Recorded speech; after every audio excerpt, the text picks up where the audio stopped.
नमस्कार साथियों, study point 9 पर आपका हार्दिक स्वागत है। मैं आपका दोस्त सीताराम सिन्नी आज हमारी हिंदी की अगली क्लास लेकर आया हूँ आपके सामने।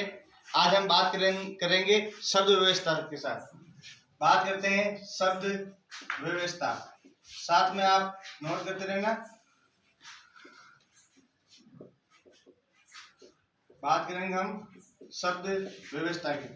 सबसे पहले हम बात करेंगे शब्द किसे कहते हैं। सबसे पहले हम बात करते हैं शब्द की परिभाषा। एक अथवा साथ साथ में आप लिखते रहना, एक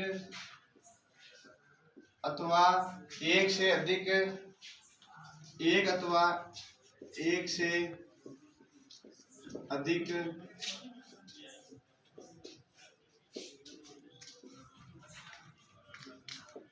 सार्थक शब्दों से बने योग को हम शब्द कहेंगे।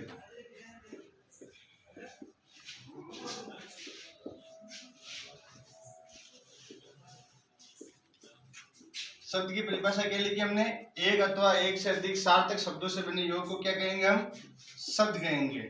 हम बात कर रहे थे शब्द व्यवस्था की। शब्द परिभाषा के अंदर हम एक छोटी सी परिभाषा इसके साथ में और लिख देते हैं। ये कामदेव प्रसाद गुरु की परिभाषा है जो बहुत ही सरल शब्दों में दी गई है। यह परिभाषा है, सरल शब्दों में दो अथवा अधिक वर्णों का सार्थक समूह शब्द कहलाता है।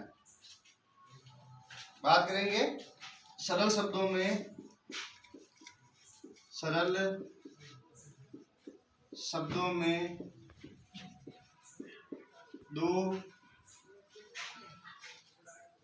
दो शब्दों के, दो अथवा अधिक शब्दों के, दो अथवा अधिक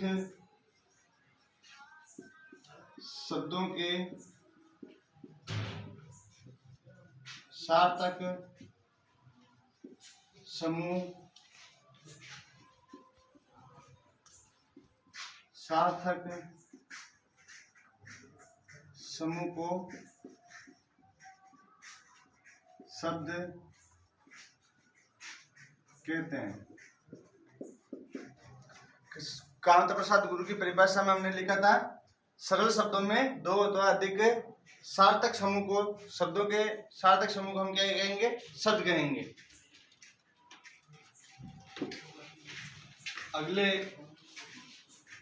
पड़ाव में पढ़ेंगे शब्द व्यवस्था के अंदर ही। शब्द व्यवस्था में शब्द भेद हम सामान्यतः 5 प्रकार से करते हैं। शब्द भेद यानी कि हम शब्दों को कितने प्रकार में विभाजित करेंगे, 5 प्रकार में। आज हम उन 5 प्रकारों को अलग अलग विस्तार से पढ़ेंगे। 5 प्रकार कौन कौन से हैं? सबसे पहले हम लिखेंगे व्युत्पत्ति के आधार पर। व्युत्पत्ति के आधार पर शब्द भेद।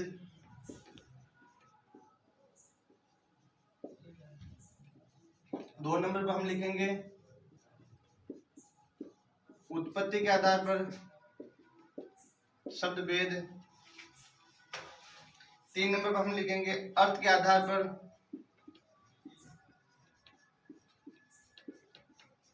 अर्थ के आधार पर शब्द भेद। 4 नंबर पर हम लिखेंगे प्रयोग के आधार पर,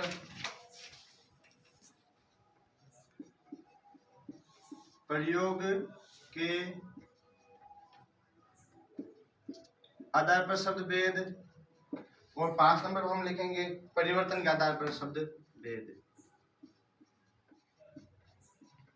परिवर्तन के आधार पर शब्द भेद। हमने शब्द भेद 5 प्रकार से बताए।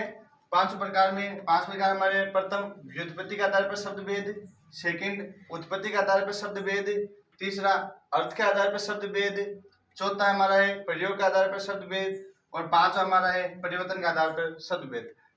अगले 2 दिनों में हम इन 5 प्रकारों को अच्छे से पढ़ेंगे, जिससे कि आपको पता चले कि शब्दों की रचना किस प्रकार से होती है। बात करेंगे हम शुरुआत में सबसे पहले व्युत्पत्ति के आधार पर शब्द भेद के प्रकार। बात करते हैं व्युत्पत्ति के आधार पर शब्दों के प्रकार।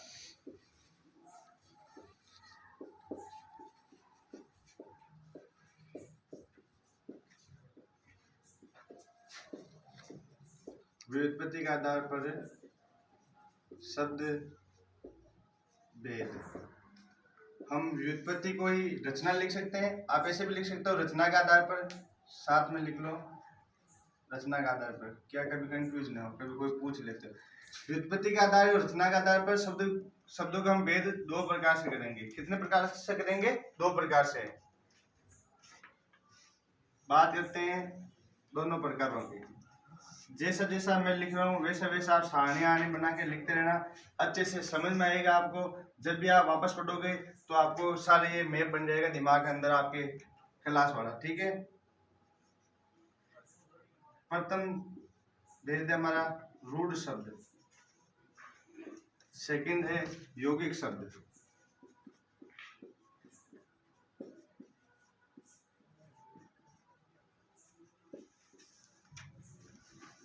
बात करते हैं रूढ़ शब्द किसे कहते हैं।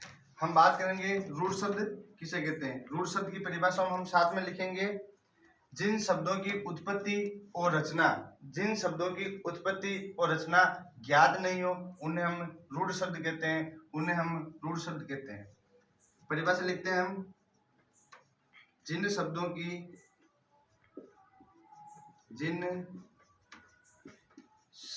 की उत्पत्ति या रचना ज्ञात न हो उन्हें हम क्या कहेंगे साथियों? उन्हें हम कहेंगे रूढ़ शब्द। उन्हें हम रूढ़ शब्द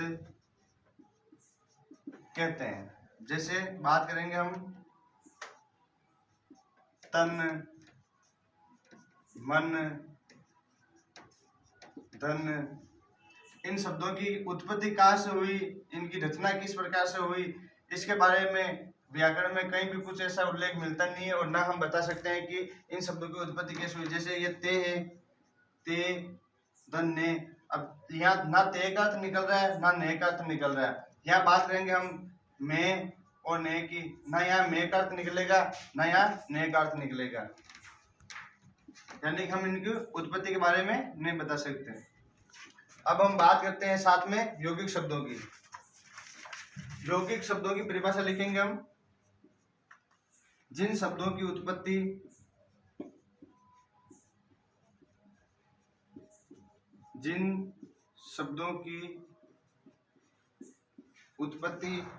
या रचना ज्ञात हो,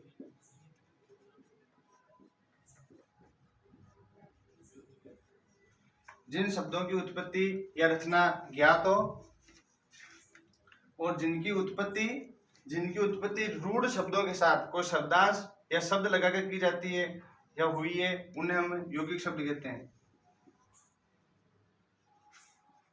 बात करते हैं उत्पत्ति रूढ़ शब्दों के साथ शब्दांश जुड़ने से हुई हो।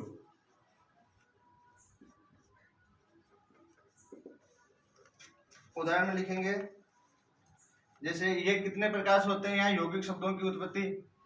हम अच्छे से बात करेंगे कि यौगिक शब्दों की उत्पत्ति कैसे होती है, कितने प्रकार से होती है। यौगिक शब्दों की उत्पत्ति 4 प्रकार से होती है। साथ में लिखेंगे 4 प्रकार से इनकी क्या होती है साथियों? उत्पत्ति या इनकी होती है रचना। हमने बात की व्युत्पत्ति या रचना के आधार पर शब्द भेद 2 प्रकार के होते हैं। पहला है रूढ़ शब्द, दूसरा है यौगिक शब्द। हमने रूढ़ शब्द की परिभाषा में लिखा था, जिन शब्दों की उत्पत्ति रचना ज्ञात नहीं हो उसे हम रूढ़ शब्द कहते हैं। जैसे तन, मन, धन, जल, वे शब्द जिनके टुकड़े करने पर किसी भी एक शब्द का सार्थक अर्थ ना निकलता उन्हें हम रूढ़ शब्द कहते हैं। बाद में हमने बात की थी यौगिक शब्द। यौगिक शब्द किसे कहेंगे? जिन शब्दों की उत्पत्ति रचना ज्ञात हो और उत्पत्ति रूढ़ शब्दों के साथ शब्दांश जुड़ने से हुई हो उन्हें हम यौगिक शब्द कहते हैं। और यौगिक शब्दों को हम 4 प्रकार से पढ़ेंगे कि किस प्रकार यौगिक शब्दों की रचना होती है। अगली कड़ी में हम पढ़ेंगे यौगिक शब्दों के प्रकारों में। बात करेंगे यौगिक शब्द की रचना कैसे होती है। हमने रूट और यौगिक के बारे में पढ़ा। अब आपको यौगिक के नीचे 4 लाइनें खींच के लिखनी है, ठीक है। पर फॉर्मा है जैसे जैसे बढ़ाना, जैसे यहाँ यौगिक लिख रखा था, इसके नीचे आपको ऐसे करना 1 2 3 और 4, वो अभी मैं लिखा रहा हूँ वैसे आपको लिख देना, ठीक है।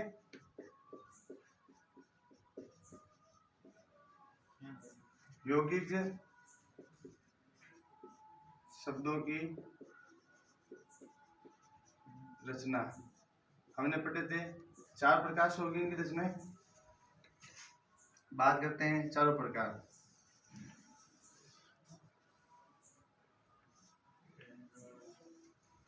यौगिक शब्दों की रचना हम पढ़ेंगे 4 प्रकार से। पहला प्रकार हम देखते हैं अक्षर प्लस अक्षर का मेल।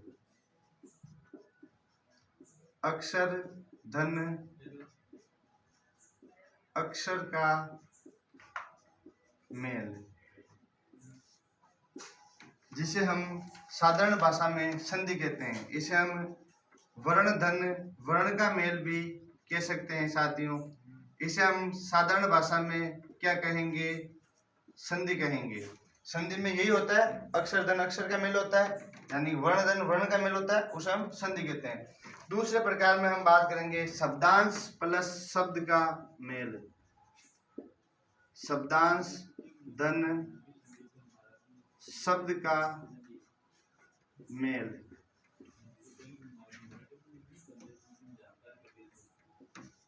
तीसरे में हम बात करेंगे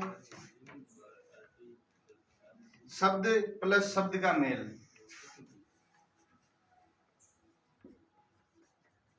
शब्द धन शब्द का मेल। शब्द धन शब्द का मेल यानी कि पद धन, शब्दों को हम पद भी कह सकते हैं, पद धन पद का मेल।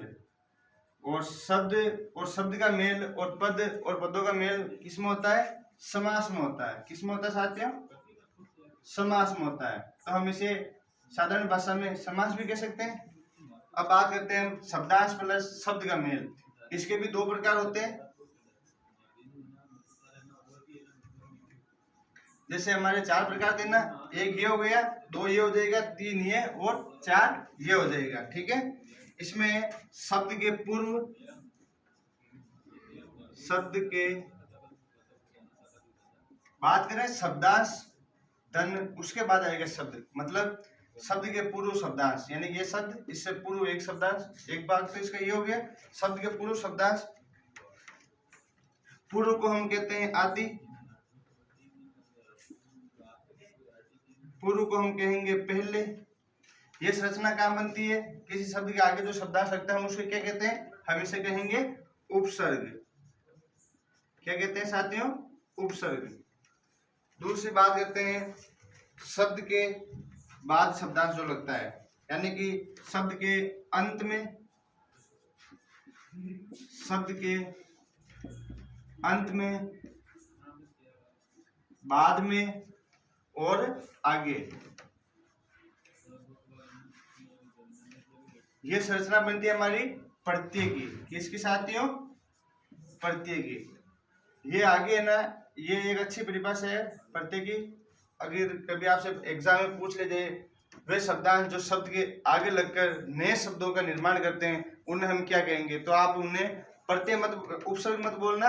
ये जो इसकी परिभाषा है ना, ये हिंदी के विशेषज्ञ गुरु कांत प्रसाद की दी हुई है। ये प्रत्यय, ये परिभाषा प्रत्यय की है, यानी कि जैसे परिभाषा में आपको स्पष्ट बताता हूँ, वे शब्दांश जो शब्द के आगे लगकर शब्द के में परिवर्तन करते हैं, उसके अर्थ में परिवर्तन करते हैं, हम उसे प्रत्यय कहेंगे, ना कि उपसर्ग कहेंगे। उपसर्ग जो लगते हैं ना, वो पूर्व में शब्द के आदि यानी कि पहले और पहले। उपसर्ग की यही परिभाषा है, प्रत्यय के अंत, बाद और आगे। अगर सिद्ध एज इट इज, अगर ये एग्जाम में जिस दिन परिभाषा आ गई ना, वह शब्दांश जो शब्द से आगे लगते हैं उसे हम क्या कहेंगे, बच्चे मात खा जाएंगे और वहां करेंगे उपसर्ग, जबकि उसका सही आंसर होगा प्रत्यय। हम बात कर रहे थे यौगिक शब्दों की रचना 4 प्रकार से होती है। 4 प्रकार हमने पढ़ा। सबसे पहले अक्षर धन अक्षर का मेल, हम उसे वर्ण धन वर्ण का मेल भी कह सकते हैं। ये संरचना हमारी कहाँ बनती है? संधि में बनती है। एक यौगिक शब्दों की रचना इस प्रकार से होती है। दूसरी शब्दांश धन शब्द का मेल, पहले शब्दांश होगा बाद में शब्द होगा। इसकी दो संरचनाएं बनती है, एक तो शब्द के पूर्व में, आदि में या पहले में जो शब्दांश उठते हैं हम उसे कहते हैं उपसर्ग। दूसरा शब्द के अंत में, बाद में या आगे, ये जो संरचना बनती है हम उसे कहते हैं प्रत्यय। तीसरा शब्द धन शब्द का मेल, यानी कि शब्द को हम पद भी कह सकते हैं, पद धन पद का मेल, ये संरचना क्या बनती है? समास में। ये शब्द यौगिक शब्दों की संरचना के 4 प्रकार हमने बताए। बात करते हैं इससे आगे की। एक बार हम यौगिक शब्दों की संरचना को व्यवस्थित रूप से लिख लेते हैं। यौगिक शब्दों की संरचना कितने प्रकार से होती है? 4 प्रकार से। आप ऐसे नोट आउट कर सकते हो। यौगिक शब्दों की रचना प्रकार कितने प्रकार से होता है? 4 प्रकार से। कौन कौन से? संधि, 2 नंबर समास, 3 नंबर उपसर्ग, 4 नंबर प्रत्यय। तो साथियों, आज हमने पढ़ा था शब्द रचना में रूढ़ शब्द, यौगिक शब्द और यौगिक शब्दों के प्रकार, यौगिक शब्दों की रचना किस प्रकार होती है, यौगिक शब्दों की परिभाषाएं क्या है और रूढ़ शब्द की परिभाषा क्या है। तो आज की क्लास के लिए बस इतना ही। अगर आपको हमारी ली हुई क्लास पसंद आए तो वीडियो को लाइक करें, चैनल को सब्सक्राइब करें और अपने दोस्तों के साथ जरूर शेयर करें। जय हिंद, जय भारत। मिलते हैं अगली क्लास में।